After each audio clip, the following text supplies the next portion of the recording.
Turma, olha só, nós vamos conversar agora com o Sandro Teixeira, ele que é professor do programa de pós-graduação em Ciências Militares da Escola de Comando e Estado-Maior do Exército. O Sandro já está conectado aqui. Você me ouve bem, Sandro? Bem-vindo.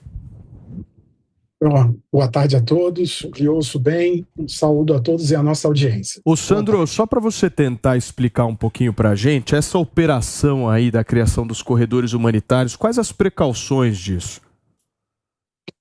Bom, a gente tem que considerar que a faixa de Gaza está sob cerco, porque ali você não quer que o elemento terrorista saia. Para você poder fazer um investimento, você fazer a ação direta e degradar essas capacidades terroristas. Para criar um corredor humanitário nesse sentido, você vai ter que criar locais seguros nos quais você seja capaz de colocar as pessoas, alimentar essas pessoas, mas fazer uma triagem para que você possa saber ali quem é civil, que nada tem a ver com os grupos palestinos terroristas, que é a maioria da população, e quem é terrorista tentando fugir.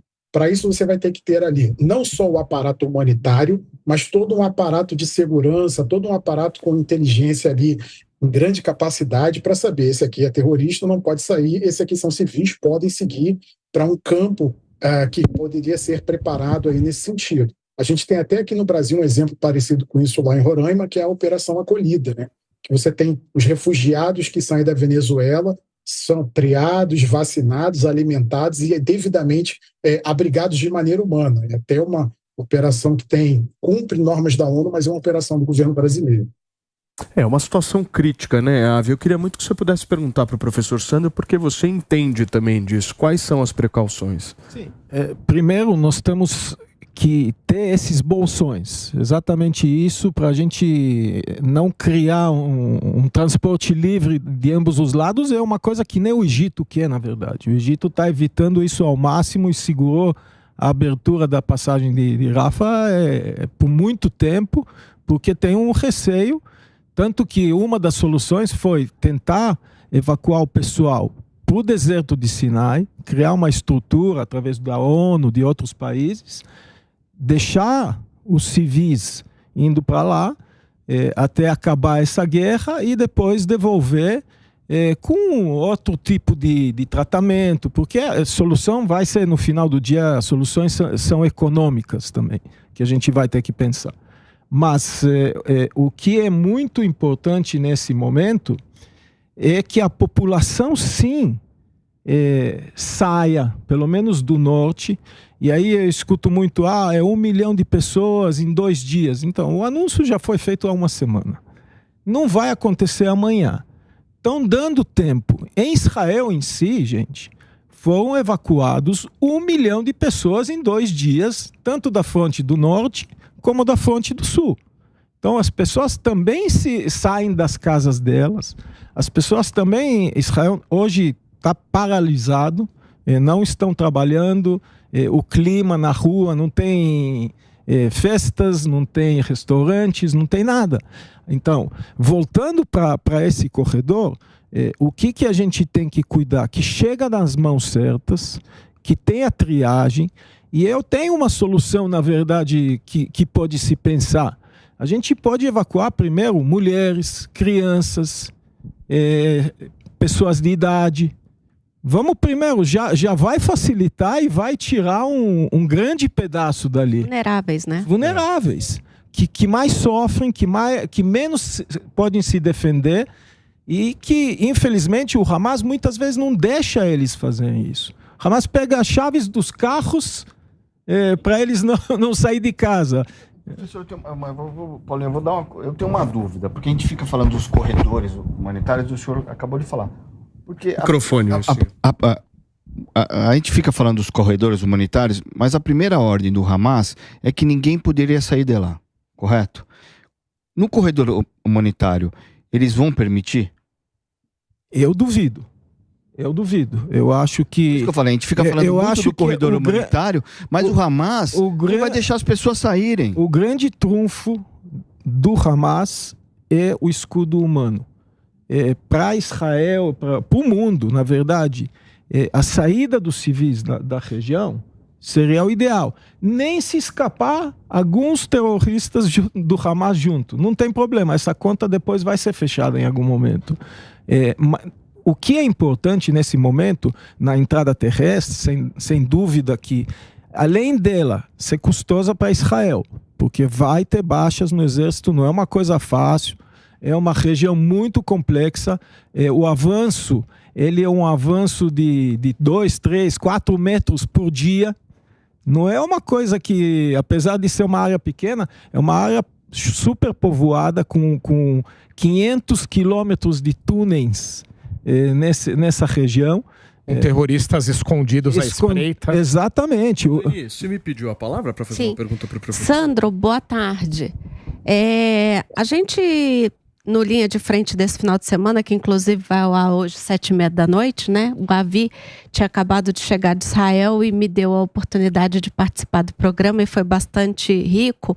A gente discutiu muito o papel da ONU e principalmente do Conselho de Segurança, né? A questão ali de o quanto a ONU precisa eventualmente ser reavaliada, né, a função dela no mundo, porque o que a gente discutiu lá, a ONU foi importante para criar uma ética dentro da guerra, né, entre nações. Então você tem ali uma série de protocolos que, embora você tenha uma guerra, esses protocolos têm que ser seguidos. E o que a gente está vendo hoje, primeiro ali entre a Ucrânia e a Rússia, e agora entre Israel e o Hamas, é uma quebra dessa ética. O que eu quero dizer com isso? Você não tem justamente os corredores humanitários atendendo os vulneráveis, ali idosos, doentes, crianças, e uma série de outras coisas como não deixar chegar alimento, o uso aí dessas pessoas para proteção, né, que o Hamas está fazendo, né, eles como escudo humano, que também é altamente incriminado pela própria ONU. Então a gente discutiu muito se a gente não precisava rever o papel da ONU e o quanto os Estados Unidos não cacifou muito alto em vetar a resolução liderada ali pelo Brasil. Eu queria ouvir um pouquinho você sobre isso. Bom, eu agradeço a pergunta. A gente tem que lembrar que, embora a ONU seja um organismo de governança multilateral, talvez ali uma instituição de garantia da ordem global, ela é tão forte quanto os atores que ela querem que ela seja. Então, em muitas vezes, a instituição vai estar de mãos atadas. Esse exemplo do veto americano é uma questão de que talvez tenha faltado a percepção de que qualquer assunto envolvendo Israel para os Estados Unidos são extrema e politicamente sensíveis. Então, é uma aliança de longo tempo e é um assunto que, independente do partido americano no poder, os americanos sempre procurarão garantir a segurança de Israel. Não à toa a gente observou toda a movimentação americana nesse sentido desde o início do conflito, desde os ataques do dia 7 de outubro.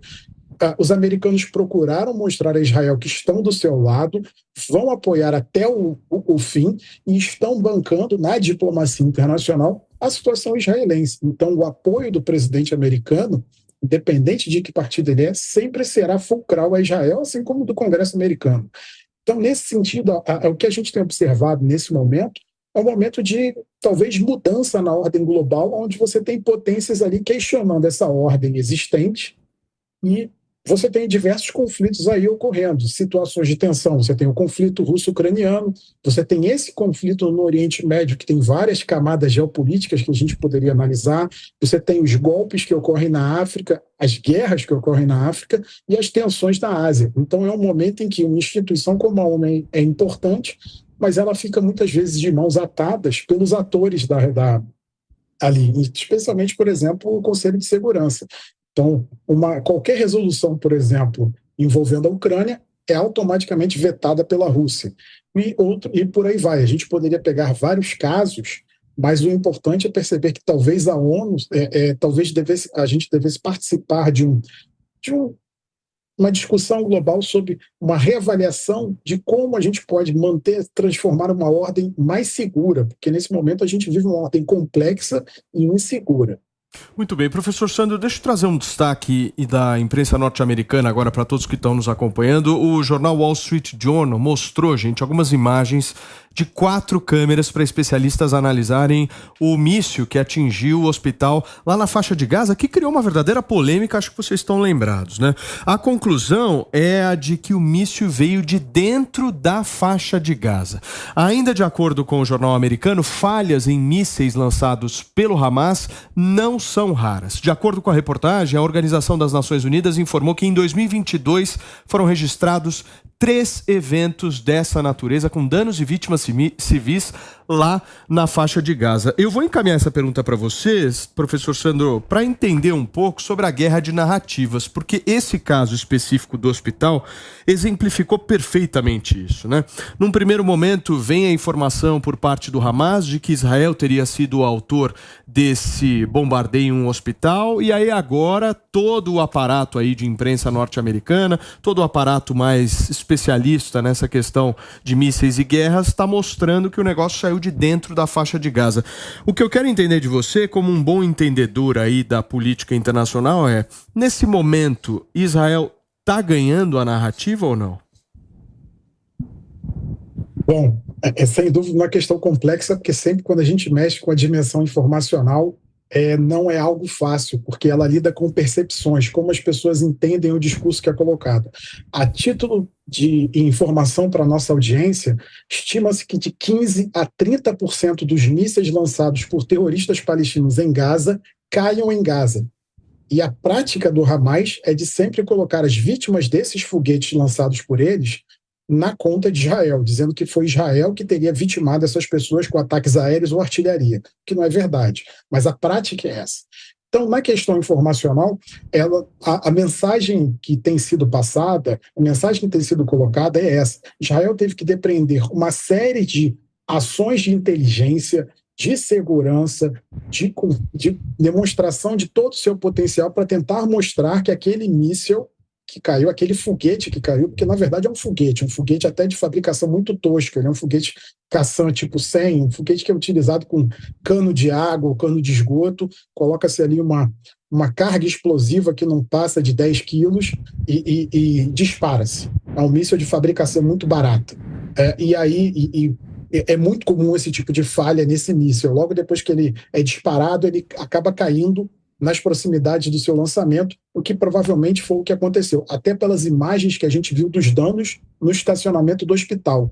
Mas o que acontece? Há também quem queira comprar uma narrativa anti-israelense, e aí vai potencializar. Então, como você bem colocou, quando saiu a informação de que tinha ocorrido o evento, esse dano, falou-se inclusive que o hospital teria sido explodido, que não é verdade, que a gente pôde observar que não, que houve um dano ali no estacionamento, alguns carros foram queimados e que até a gente viu agora recentemente uma informação do jornal francês Le Figaro, falando que, segundo a inteligência francesa, estima-se que talvez entre 10 a 50 pessoas possam ter sido vitimadas por essa explosão, e não os 500 que foram ditos ali no dia, no calor do acontecimento. Agora, é óbvio que você tem toda uma preparação informacional, aquela coletiva dos médicos entre os corpos colocados.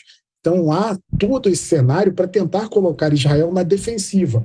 O que acontece é que Israel procurou responder com os meios que tinha, colocando informação, colocando degravação de conversas entre terroristas, inclusive revelando uma capacidade de inteligência que tinha, o que pode até se tornar contraproducente ao esforço militar israelense em isolar Gaza, porque, afinal, você dizendo que você consegue ouvir os telefones, os terroristas vão procurar outro meio de se comunicar.